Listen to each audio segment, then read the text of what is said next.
Aziz kuzatuvchilar, kanalga a'zo bo'lib, qo'ng'iroqchani bosing. Asosiy videolarimizga like bosib, do'stlaringizga ham ulashing. Bu bilan siz Khan Academy Uzbekning rivojlanishiga va ommalashishiga o'z hissangizni qo'shgan bo'lasiz. Bu videoda ham majburiy zaxira talabi mavzusida gaplashishni davom etamiz. Aytaylik, biz misol keltirib tasavvur qilayotgan olamda majburiy zaxira normasi 10% ni tashkil qiladi. Bu norma nima bo'lishidan qat'iy nazar men majburiyatlarimdagi hisob raqamlarning har bir dollari yoki chiqarilgan har bir banknotasi yuzasidan kamida 10% zaxirada saqlashim kerakligini anglatadi. Biz hozirgacha misollarimizda oltin tangalardan foydalandik. Real hayotimizda esa aksariyat hollarda bu qiymat dollar kupyuralaridir. Nima bo'lganda ham hozircha biz oltin tangalarni ishlatib turamiz. Keyinroq misollarimizda biz ham oltin standartidan voz kechamiz va uning ham qanday bo'lishini ko'ramiz. Keling, hozir misolimizni yana eng boshidan boshlaymiz va mening balans hisobotim qanchalik katta bo'lishi mumkinligini va qanday qilib mana bu talab uning haddan ziyod katta bo'lib ketishining oldini olishini ko'ramiz. Demak, menda har doimgidek bank bor. Keling, balans chizamiz. Men 100 oltin tangalar bilan dastlab bank binosini qurib olaman. Bino men uchun aktiv hisoblanadi. Undan so'ng men uni 200 oltin tangalar bilan moliyalashtiraman. Demak, men 200 oltin tangalarni bankni sarmoyalashtirish uchun sarflar ekanman. Bu mening xususiy mulkim. Buni boshqa rangda ifodalab qo'yamiz. Aksariyat hollarda xususiy mulkni passivlar bilan adashtirib yuborish mumkin, chunki u passivlarning pastida turadi. Shuning uchun ham uni boshqa rang bilan ajratib qo'yamiz. 300 oltin tanga mening xususiy mulkim. Men shu mablag' bilan o'z ishimni boshlagan edim. Keyin esa men depozitga pul qabul qilishni boshlayman. Aytaylik, dastlab men depozitlarga 100 oltin tanga qabul qildim. So'ngra men bu omonatchiga hisob raqam ochaman. Demak, hisob raqamning ham qiymati 100 oltin tangaga teng. Shuningdek, bular banknotalar ham bo'lishi mumkin. Hozir bu ahamiyatga ega emas. Bular mening majburiyatlarim. Endi mening savolim shundan iboratki, agar bankdagi barcha depozitlar yoki zaxira faqat shundan iborat bo'lsa, unda bank qancha qarz bera oladi? Yoki balans hisobi qanchalik katta bo'la oladi? Zaxira normativiga ko'ra, bankdagi zaxira majburiyatlaridagi jami hisob raqamlar va bank chiqargan banknotalar qiymatining kamida 10% ga teng bo'lishi kerak. Demak, ayni damda bankdagi talab qilib olgunga qadar hisoblarida 100 oltin tanga bor. Hozir banknotalar haqida gaplashmaymiz, chunki balans nuqtai nazaridan qaraganda ikkalasi ham majburiyat. Shunday qilib, menda jami 300 oltin tangalar bor va hisoblardagi pullarga nisbatan zaxiram ko'proq. Chunki men eng boshida 200 oltin tanga sarmoya kiritgan edim. Xo'sh, men qancha kredit bera olar ekanman? Majburiy zaxiraning talabiga ko'ra, mana bu qiymat, ya'ni mana bu yerdagi 300 oltin tangalar talab qilib olgunga qadar hisoblarining 10% ni tashkil qilishi kerak. Bular esa mening joriy zaxiram. Savolning javobini o'tgan darsda o'rgangan formulamizga qo'yib topsak ham bo'ladi. 10% teng aktivlardagi oltin hajmi, ya'ni 300 oltin tanga taqsim talab qilib olgunga qadar depozitlar deb yozamiz. Buni qisqartirib yozib qo'yamiz. Endi bizda tenglama hosil bo'ldi. Bu tenglamani yechib chiqadigan bo'lsak, 10% ko'paytirilgan talab qilgunga qadar depozitlar teng 300 oltin tanga. Ikkala tomonni ham 0.1 ga bo'lib yuborsak, chunki 10% koeffitsient hisobida 0.1 ga teng bo'ladi. Talab qilgunga qadar depozitlar 3000 oltin tangaga teng bo'lishi kerak ekan.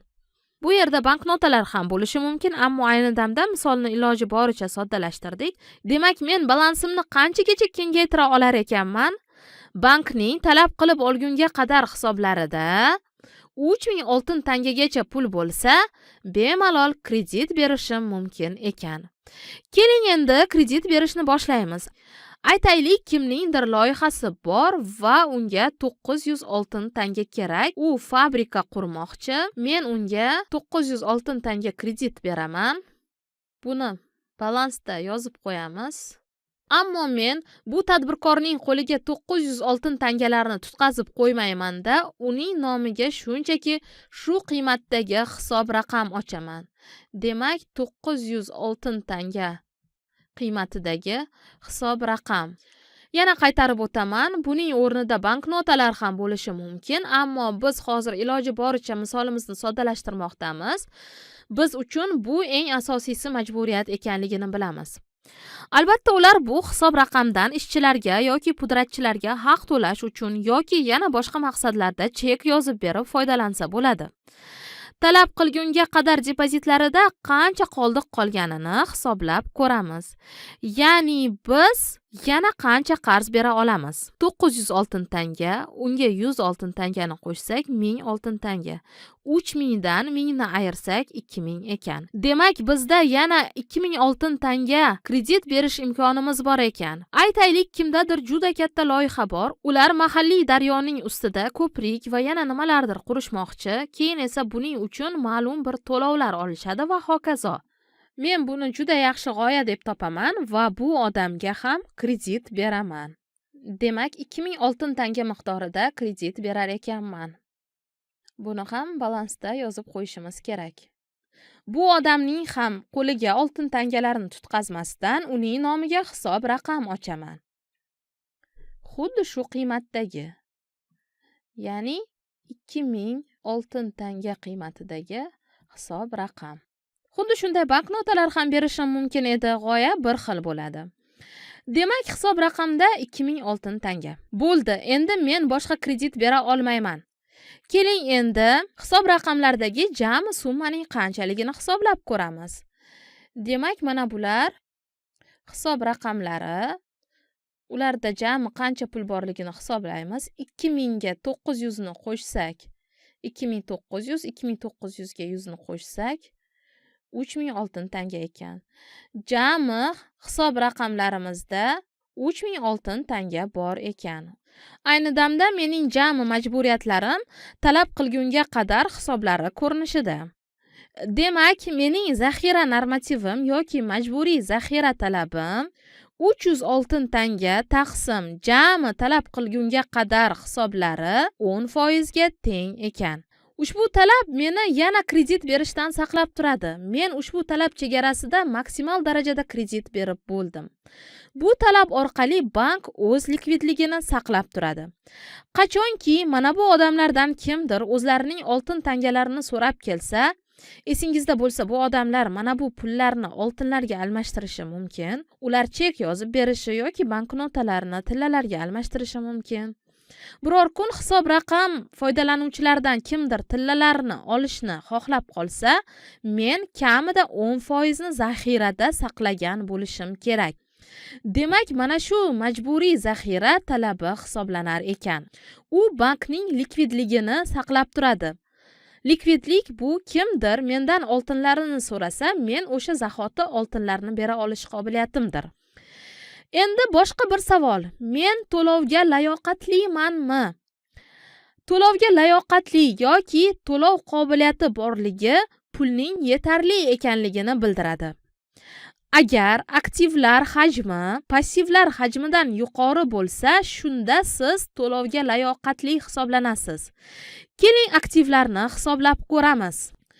Ayni damda mana bularning barchasi mening aktivlarim. Mening odamlarga bergan kreditlarim, depozitdagi hisob raqamlar, men boshida binoni qurish uchun sarflagan pulim va bankni moliyalashtirgan pullarim. Demak, bularni jamini qo'shib chiqsak, mana bu yerda bino 100 oltin tangaga teng edi qiymati.